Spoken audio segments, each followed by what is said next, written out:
Olá, sou o professor Charlton, mais uma aula de Ética da Educação. Pessoal, estamos, na verdade, nos aproximando do nosso processo avaliativo. Vou fazer aqui uma revisão geral de todos os temas, de todo o conteúdo que até então tratamos, desde a questão originária da ética até os conceitos mais filosóficos que até então a gente vem discutindo e vem construindo nesse processo, nessa disciplina. E já dando início, vamos voltar ainda aos primeiros dias das nossas aulas em que eu tocava na temática ética, né? E eu quero dizer a vocês que quando a gente não trata a questão ética com a devida profundidade, quero dizer também, antes de aprofundar mais nesse ponto, que claro que a gente não vai aprofundar tanto. Eu não vou procurar ser bem sucinto para não ficar também uma aula muito longa e essa revisão também fique até difícil para vocês concluírem, digamos assim, a estar estudando, a estar assistindo, enfim.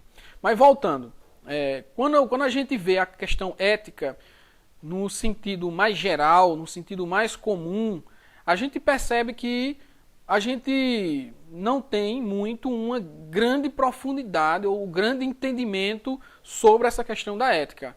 A não ser aquilo que as pessoas falam comumente, as pessoas falam com seus achismos e com as suas opiniões.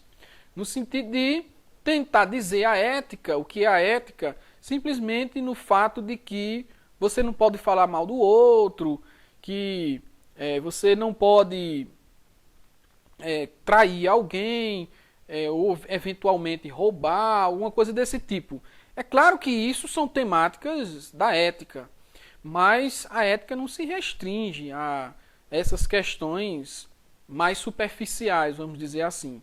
A ética, ela é, antes de tudo, uma disciplina, e uma disciplina filosófica muito rigorosa. Eu falava que é uma das mais importantes enquanto disciplina, enquanto ciência, exatamente porque a gente não pode falhar com relação à ética. Uma falha do sentido ético é uma grande perda para a humanidade. Qualquer desvio ético é uma tragédia para a história da humanidade. Eu poderia citar aqui centenas de tragédias como essa, centenas de desvios éticos como esse. Mas talvez o mais emblemático, o mais claro, o mais nítido para a gente perceber é aquilo que aconteceu na Segunda Guerra Mundial. Aquele conflito entre os alemães e a Europa, quer dizer, e o mundo, né? O mundo acabou entrando naquela guerra. Mas por que eu estou dizendo que é um desvio ético a Segunda Guerra Mundial?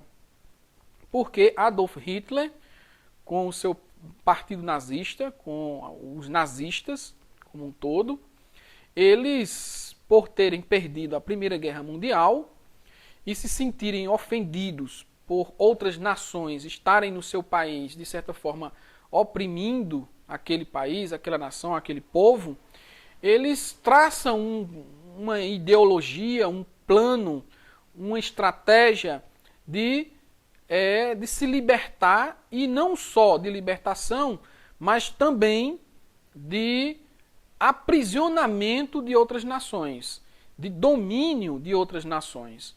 Se dizendo, inclusive, para esses indivíduos nazistas, que eles eram a raça pura e que todo aquele que não pertence à raça pura deveria ser eliminado da face da terra.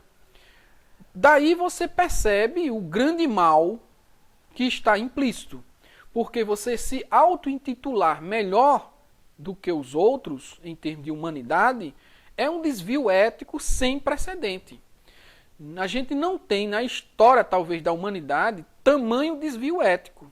Claro que tem lá as guerras do Império Romano, as guerras de civilizações antigas, grandes guerras religiosas e tudo mais, que tem os seus desvios éticos, mas talvez nunca se matou tanto, nunca houve uma tragédia tão grande na história da humanidade a partir daquele desvio ético. Bom, mas por que eu estou trazendo aqui Segunda Guerra Mundial e essa questão nazista para a disciplina ética, para essa fala de ética, dessa revisão de ética? Porque sintetiza de uma forma profunda como a ética ela é importante, como a ética ela pertence realmente a um patamar de reflexão em que a gente tem que levar a sério. Qualquer desvio nessa questão leva, consequentemente, a essa tragédia que eu acabei de citar. Então, o que a gente aplica para as questões de geopolítica, para a macropolítica, ou mesmo para as questões econômicas, micro e macroeconômica, a gente também aplica para a nossa vida, tanto subjetiva, pessoal, particular, como também universal, dentro da nossa convivência como um todo. Até porque, quando a gente fala de ciência ética, o objeto de estudo dessa disciplina, dessa ciência, é essencialmente a nossa ação, é o nosso modo de agir. Então, a maneira em que eu vou tratar as outras pessoas, me relacionar com as outras pessoas, é sim um ponto de análise da disciplina ética. Ela surge com esse viés, ele surge com essa possibilidade. Então, ética, em sua conceituação geral, significa análise, estudo ou epistemologia, se queira colocar dessa maneira, conhecimento, um conhecimento profundo sobre as nossas ações, sobre o nosso agir e, sobretudo, sobre a nossa convivência. Porque quando a gente age, quando eu exponho a minha conduta, eu estou expondo a minha conduta sobre uma égide. A égide da relação com o outro.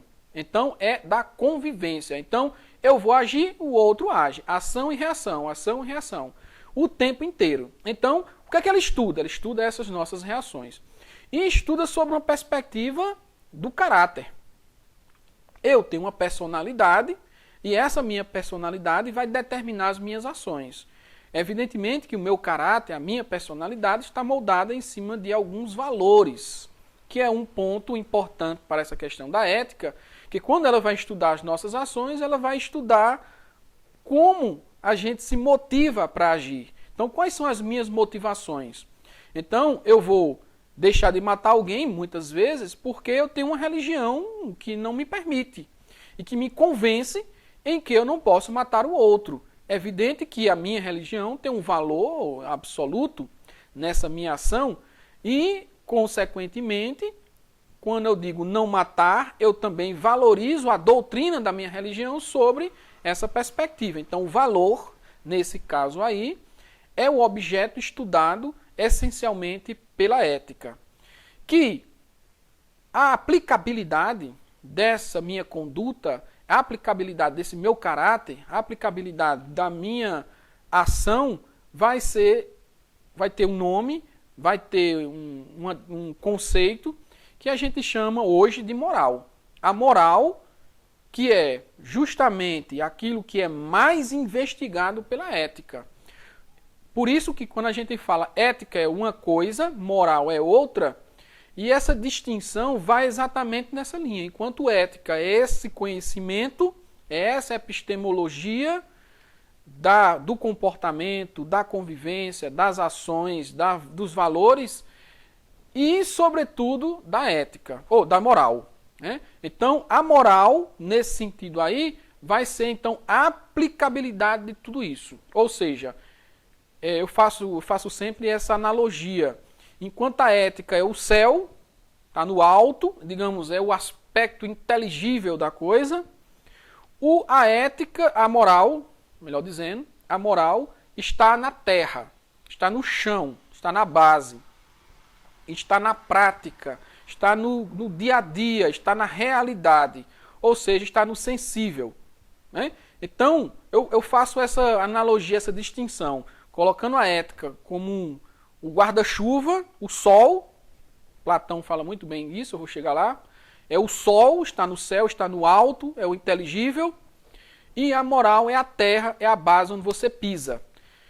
A importância das duas é justamente o elo de ligação entre ambas, que é o valor. O valor que eu busco lá em conceituação da ética e aplico na moral.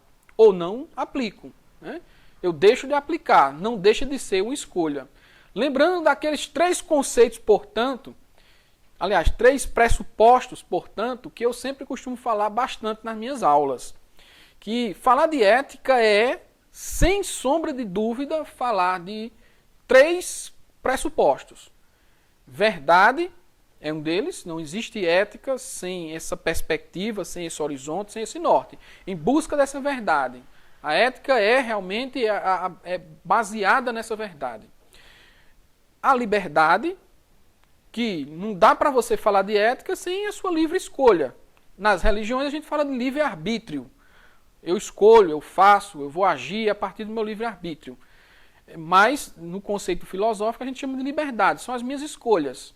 Não dá para você dizer que eu fui bom ou fui ruim sendo oprimido, preso, obrigado para agir de tal forma, coagido para agir de tal forma. Não.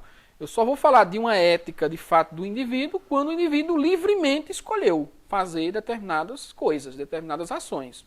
Então, não dá para falar de ética sem essa base também da liberdade. E por último, e eu coloco, assim, a grosso modo, forçosamente, como o mais importante dessas bases, que é o bem. Aliás, a finalidade última de toda a ética é proporcionar o bem, é proporcionar o bem-estar social, o bem-estar coletivo, o bem-estar político, o bem-estar da convivência, o bem-estar pessoal, o bem-estar particular, o bem-estar subjetivo, o bem-estar. Bem-estar no mundo, bem-estar com as pessoas, bem-estar com os outros, bem-estar com o planeta, bem-estar no universo. Então, é o bem-estar. Então, o bem é o fim último, digamos, da ética. Então, vejam, a ética ela tem esses 3 pressupostos como base para poder pensar todas as nossas ações, todo o nosso comportamento, todos os nossos valores, as sociedades, as pessoas, os nossos projetos, as nossas ideias, as ciências. Então, a ética ela tem isso na sua base de forma muito incisiva, de forma muito categórica, muito segura para pensar. Bom, dito isso, é claro que agora você já entende que a ética ela é muito importante, muito relevante. Não dá para a gente dizer que é bom o desvio ético, ou é bom não existir a ética, ou aquela coisa que se fala na opinião geral, no senso comum. Ah, não existe ética, ou então as pessoas são antiéticos.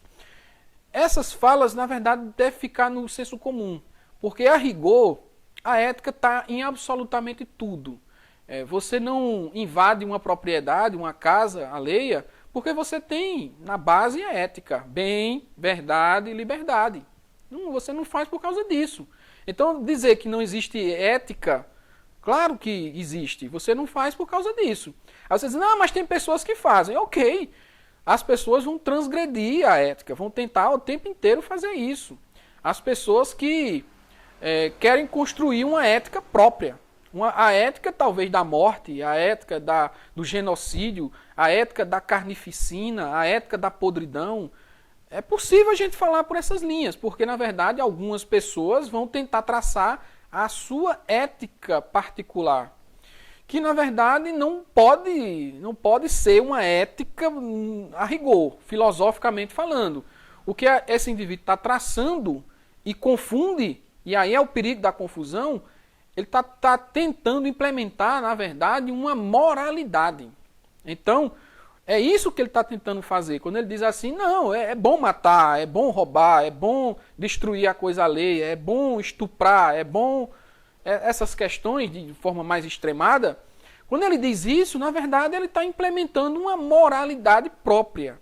E está dizendo que isso deve ser implementado para todos. A ética, enquanto disciplina, enquanto ciência, vai dizer, não é assim. O que é ético é aquilo que serve para todos. E que todos têm ele como norte, ou seja, como sol, ilumina a razão de todos. e deixa claro para todos o que é o bom comportamento, a verdade do comportamento, a liberdade da conduta, e que não só serve para um sujeito, ele serve na sua ação para você, mas para a convivência com os outros. Então, na universalidade. Então, isso é ética. Então, essa é a importância da ética. E é bom não confundir com a moral, exatamente por causa disso que eu acabei de me referir. Então, vejam, onde é que começa tudo isso? De que forma a ética ela foi construída e foi pensada ao longo da história filosófica, especialmente, para a gente ter essa conceituação, esse entendimento hoje. E dar a devida importância que a ética tem. Porque ela não só está no nosso dia a dia, ela está substancialmente no nosso dia a dia, mas está também de forma pragmática. Ela está no direito, ela está nas ciências, ela está na técnica dos profissionais de saúde, na saúde como um todo, na educação, que a gente está justamente tratando sobre isso, e a gente vai tratar na segunda parte da disciplina como é que, de fato, a ética ela está realmente mergulhada nessa questão educativa. Eu enquanto estudante desse tema, pesquisador desse tema, eu digo que educação é, sobretudo, ética. Né? A gente deu o nome educação, mas, na verdade, o que a gente tem que dizer é que a educação já é, em sua essência, ética. Mas, enfim, isso é uma questão que a gente vai tratar depois. O que eu quero dizer a vocês é que a gente precisa entender esse processo. Fazendo, então, essa revisão, a ética é pensada de uma forma mais sistemática, mais profunda, de uma maneira mais filosófica, a partir de Sócrates. Sócrates é o filósofo inaugural, digamos assim, de uma filosofia da ética. Lembrando que o termo ética vem justamente desses filósofos gregos antigos que, ao pensar aquilo que estava dentro do indivíduo, eles chamavam isso aí de ethos. O indivíduo tem em si um ethos. Ou seja, é como se a gente falasse hoje numa espécie de personalidade, de subjetividade, de caráter. Algo que se aproxima de ethos seria mais ou menos isso. Claro que com outro patamar. Ethos, sobretudo, seria aquilo que está no indivíduo. Pertence, é um pertencimento ao indivíduo, para que ele seja exatamente como ele é. Para que ele venha a agir exatamente como ele age. Para que ele se comporte exatamente como ele se comporta. Para que ele pense exatamente como ele pensa. Então, tudo isso é o ethos do indivíduo. Que em uma palavra também grega, de origem grega, a gente pode também citar, que é a idiosincrasia. E os processos idiosincrásicos na qual me levam a agir de tal forma são, na verdade, as atitudes da ética ou do ethos humano que eu tenho, que me pertence e que me levam necessariamente a agir de tal forma. Então, essa origem do ethos grego dá origem à palavra ética. E Sócrates vai pensar esse ponto de uma forma muito profunda. Tanto é que tem aquela frase socrática que diz: conhece a ti mesmo. Né? Que estava lá no templo de Delfos e que era realmente a base do pensamento socrático. Para ele, o mais importante não é conhecer os elementos da natureza, os fenômenos da natureza, a origem arqueológica da natureza, a história arqueológica do universo, as estrelas, os meteoros, enfim, esses pontos que para ele eram secundários. O mais importante é conhecer o humano por dentro. É o humano que deve ser conhecido, o humano que a gente deve realmente estabelecer como parâmetro de conhecimento. Então, conhece a ti mesmo. Então, por isso que Sócrates, nessa lida, em seu método, chamado maiêutico, ele ia aos templos, às praças, às cidades, para indagar, para perguntar, para questionar, para problematizar, junto às pessoas, no sentido de mostrar para elas que aquilo que elas conhecem, aquelas que elas sabiam e se comportavam daquela forma, poderia ser algo ilusório, algo falso, em que eles agiam por agir, por convenção social, por aquilo que foi determinado por um Estado, por um grupo de pessoas, e que, na verdade, eles não conheciam o verdadeiro sentido da ação, na qual levava eles a fazer e agir de determinadas formas. Então ele diz, olha, então pergunta, faz uma reflexão profunda, descubra quem você é. Então é nessa linha de raciocínio que Sócrates vai estabelecer como meta a maiêutica para encontrar verdades. Mas é encontrar uma verdade para uma boa convivência. E aí onde entra realmente a questão sistemática da ética em Sócrates. O que ele quer com isso? Ele quer que as pessoas convivam de forma boa, de forma justa, de forma em que tenha realmente uma felicidade coletiva, em que não tenha opressão, não tenha a morte, o choro, o desespero em relação a algumas pessoas, enquanto outras estão muito bem, muito tranquilas. Então, é nesse sentido que Sócrates questionava. Por isso que ele questionou a política, por isso que ele questionou os deuses gregos, ou os religiosos gregos, como queiram colocar. E é por isso que ele questionou também a própria filosofia, o pensamento, o conhecimento como um todo.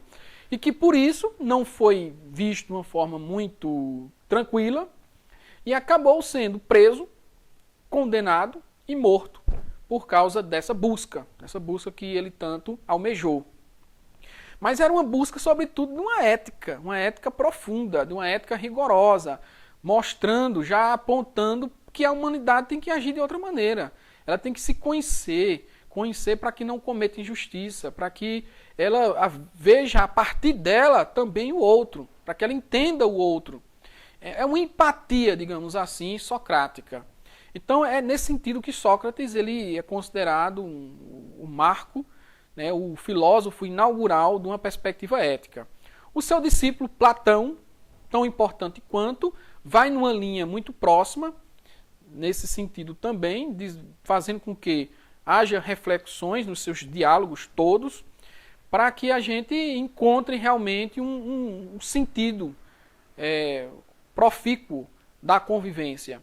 E esse sentido profícuo da convivência, em Platão, é estabelecido a partir de uma política que vai nos levar e que vai nos salvar, digamos assim, enquanto cidadãos da cidade, da polis, né? Política, polis, né? Da polis-cidade, cidadão. Então, é nesse sentido que Platão vai escrever um dos livros mais famosos da humanidade, talvez, e talvez também o mais importante do pensamento platônico, que é a República. A República é uma utopia política, é uma utopia filosófica, é uma utopia ética, sobretudo ética.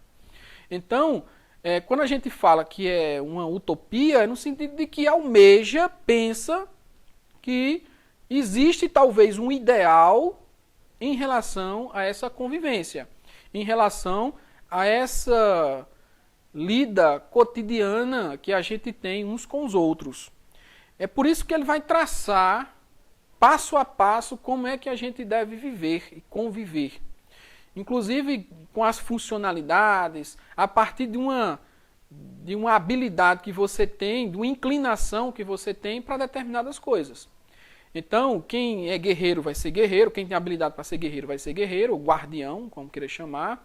Quem tem habilidade para burocracias do Estado, funcionalidade do Estado, vai agir com essas burocracias. Quem tem habilidades pedagógicas vai desenvolver suas habilidades pedagógicas. Quem tem habilidade artística vai desenvolver suas habilidades artísticas. Quem tem habilidade para governar vai governar. Só que nesse ponto governo, aí tem um ponto interessante que é preciso a gente dizer para poder entender a ética platônica. Quando a gente diz assim, quem tem habilidade para governar, claro que não são todos. Assim como também não é para artista, para guardião e sucessivamente. Mas no filósofo em especial, que nesse caso aí vai governar, ele tem que buscar esse máximo de conhecimento, esse máximo de sabedoria, esse máximo de filia, que é sabedoria. Então, que é amigo, que é amante da sabedoria, né? Que sofia, filia, filosofia, justamente tem esse significado. Então, o filósofo, o sófos, o sábio, ele vai buscar esse máximo de conhecimento, essa máxima de conhecimento. E tem aqueles degraus todos que eu citei nas aulas. Mas rapidamente Platão estabelece 4, que é o mundo das sombras, que é o mundo sensível, que está no mundo sensível, a opinião, que ainda se encontra no mundo sensível, é o indivíduo que age pela emoção, age pela materialidade, age pelo corpo e não age muito pela razão. Passando desses 2 estágios, a gente encontraria as ciências, que aí já é a matemática. Aí sim já é um âmbito inteligível, intelectivo, em que o indivíduo já age com a razão instrumental, e que ele bota a serviço esse instrumento, razão, para soluções de problemas, entendimento das coisas, enfim. E o último estágio, dialética, que aí é onde está o filósofo, é o 4º e último degrau. Junto com a dialética está a pura forma, a essência das coisas, o demiurgo, conhecimento puro e verdadeiro. Verdadeiro, conhecimento puro, verdadeiro. Veja, verdade. E o filósofo faz isso de forma espontânea, de forma livre, ou seja, a liberdade. É aí que você ganha autonomia. Tanto é que na alegoria da caverna, o indivíduo que se liberta das correntes e encontra o sol lá fora, a natureza, enfim, lá fora, é um indivíduo livre. Então você tem que buscar esse conhecimento de forma livre. Quando você encontra o sol, você encontrou para Platão toda a luz, todo o entendimento, a sua razão foi toda esclarecida. E, consequentemente, você encontrou a verdade pura. Encontrando a verdade pura, você não tem como errar, você não tem como cair em erros. Uma vez que você não erra, uma vez que você não cai em erros, você tende a acertar, ou então você encontrou o bem supremo, o bem puro.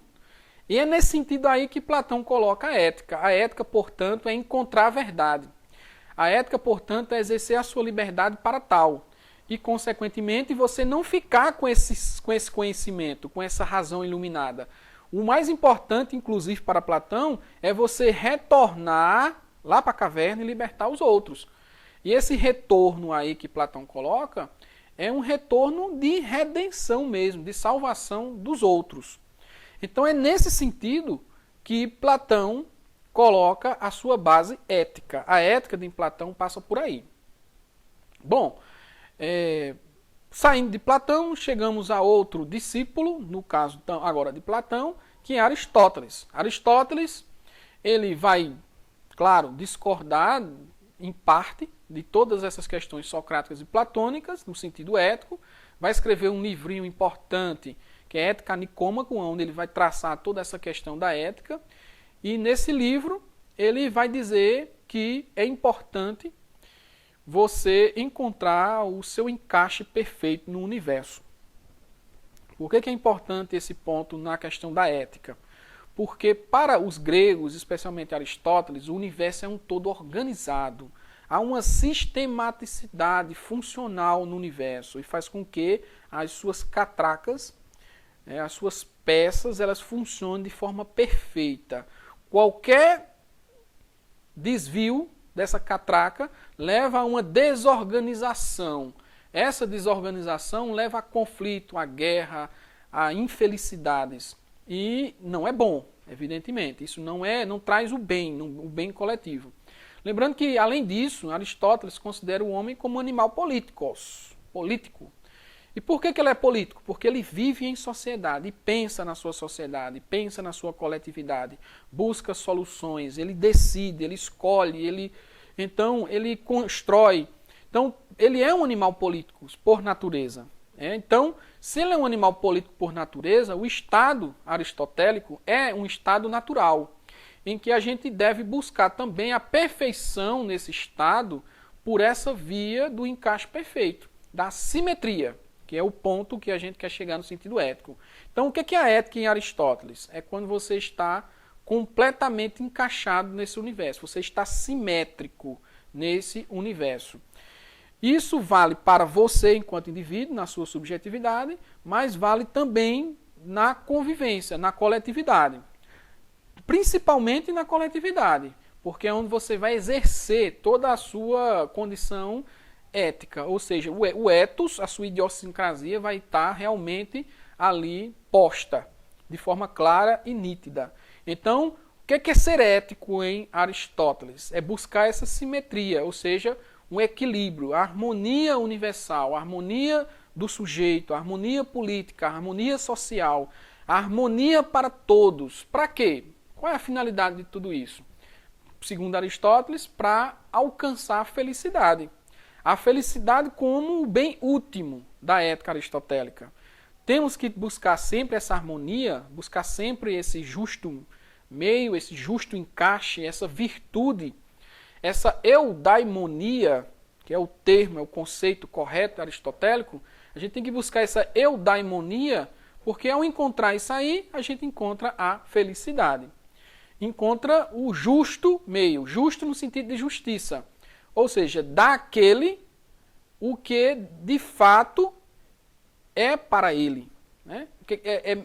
Ele tem um merecimento daquilo.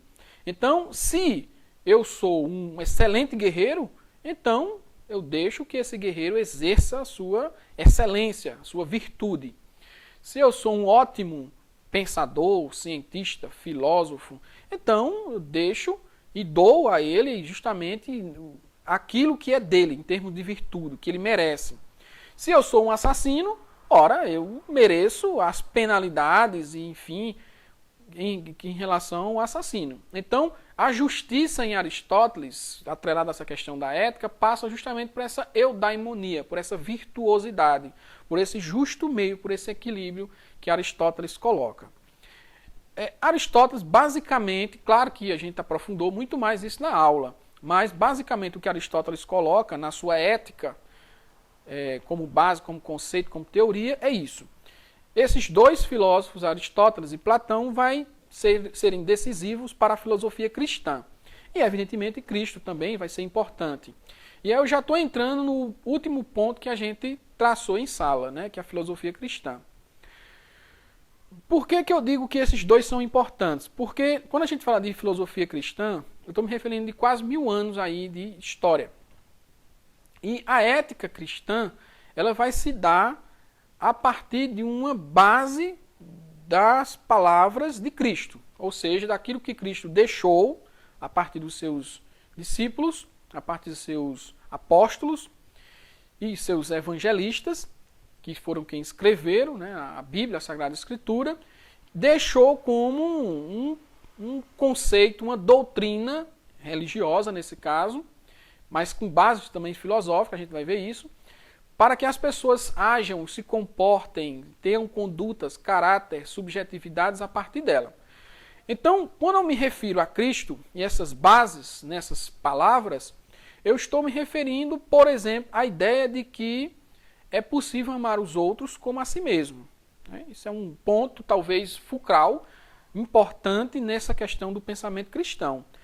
Porque quando a gente fala amar o próximo como a ti mesmo, o maior exemplo de todos é o próprio Cristo, que se doou para a humanidade, no sentido do seu corpo.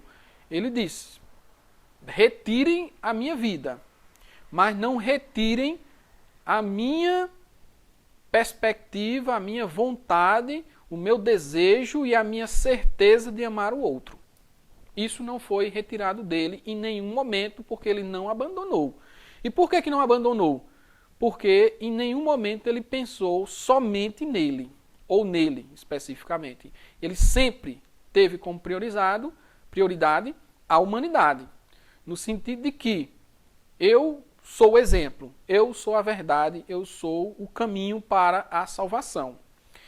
E ele diz que a salvação é exatamente nesse sentido, de humildade, do perdão, da paz, do amor, que é o ponto importante na ética cristã, do amor. Então ele vai amar o outro como a si mesmo. Então esse amor, ele é o amor de redenção, é o amor da salvação, é o amor que faz com que eu venha agir pensando no outro, que eu não vou praticar o mal, que eu não vou fazer o errado, que eu não vou ter uma conduta ruim, uma conduta de má fé, porque simplesmente eu amo o outro. O outro é o máximo para mim, é a máxima, né? Então, justamente, e esse é o ponto importante no pensamento cristão, da ética cristã, é amar o outro como a ti mesmo. Mesmo que te cause feridas, você não revida, você não não cria ódio, não cria raiva, não cria rancor. Pelo contrário, você diz que pode bater na outra face, pode fazer outras feridas. Então, é de fato, uma atitude de paz, de tranquilidade. Mesmo que te machuquem, eu não vou revidar. Mesmo que te pisem, eu não vou revidar. Mesmo que te tirem a vida, ele não revidou. Né? Mesmo ele sendo filho de Deus. Então, esse é o maior exemplo da filosofia cristã, do pensamento cristão e, consequentemente, da ética cristã. E por que eu digo que tem bases filosóficas de Aristóteles e de Platão? Porque a gente vai tratar, nesse período, de dois pensadores que vão aprofundar esse pensamento cristão, que é Santo Agostinho e Santo Tomás de Aquino. Agostinho, com base platônica, quando ele faz a separação, né, cidade de Deus, cidade dos homens, em que vai dizer que existe o pecado, ou seja, o mal, e esse mal está na terra, está com os homens. E que para esse homem não pecar, é preciso ele abandonar os vícios, os prazeres da carne, o corpo físico em si. Ou seja, a terra, a cidade dos homens. E buscar a cidade de Deus. Essa busca, esse caminho da cidade de Deus está na Sagrada Escritura, naquilo que Cristo deixou. E a cidade de Deus seria onde está o bem, a verdade, a salvação, a iluminação, a paz, o amor puro. Que quando ele fala dessa forma, cidade dos homens, cidade de Deus, é aquilo que Platão já falava, né? Em termos de sensível e inteligível. Né? Então é a dualidade platônica, em termos de alcançar o sumo bem, a verdade, o puro, né? Está aí escrito, mas numa linha religiosa, numa linha agostiniana, em que cristianiza a doutrina platônica. Então essa é a primeira base. A outra base é a de Tomás de Aquino, a filosofia tomística, em que para você saber como agir, para você ter atitudes no seu comportamento, você tem que atrelar o seu intelecto, que é uma imagem e semelhança de Deus, a Deus. Então, como é que eu sei que eu estou agindo de maneira correta? Como é que eu sei que eu estou caminhando para o rumo certo? Eu sei quando o meu intelecto, a minha inteligência, a minha razão, o meu pensamento está atrelado ao pensamento de Deus. É aquele encaixe que Aristóteles colocava, né? Então, o meu intelecto tem que se adequar perfeitamente ao intelecto divino. E quando eu encontro esse encaixe perfeito, essa adequação perfeita, essa concordância perfeita com Deus, eu encontrei a paz, eu encontrei a felicidade, eu encontrei o amor. Amor cristão, que no caso aí, para chegar a esse intelecto perfeito, a esse encaixe perfeito aí, novamente a Sagrada Escritura é o elo, é o caminho. Cristo é o caminho. Portanto, Aristóteles vai servir de base para Tomás de Aquino na filosofia cristã para dizer que é aqui, nesse âmbito agora, na convivência com os outros, que eu me deparo com a Sagrada Escritura, com a Bíblia, e com a Bíblia eu vou chegar ao máximo, que é justamente Deus, o intelecto divino. Encontrar esse encaixe perfeito. Então a ética de Tomás de Aquino passa necessariamente por essa condição. É essa condição que vai determinar as minhas atitudes, as minhas ações, o meu comportamento perfeito no sentido ético, no sentido cristão, no sentido aristotélico. Portanto, pessoal, foi isso que a gente tratou nessa disciplina, nessa primeira parte da disciplina, desde a conceituação do que é ética, passando por todas essas teorias desses grandes pensadores para fundamentar, cada um contribuindo para a gente entender de fato o que é a ética, mas que, evidentemente, não se esgota nesses períodos. É claro que a gente depois vai tratar da ética num período moderno e também a ética num período mais contemporâneo, que são outras discussões, envereda por outras problemáticas ainda mais profundas, entre aspas. Então, a revisão é essa. Espero que tenha ficado um pouco mais claro nessa síntese que eu fiz agora. Se não, dê uma busca lá nas nossas aulas que estão lá disponíveis, tanto no YouTube quanto na plataforma.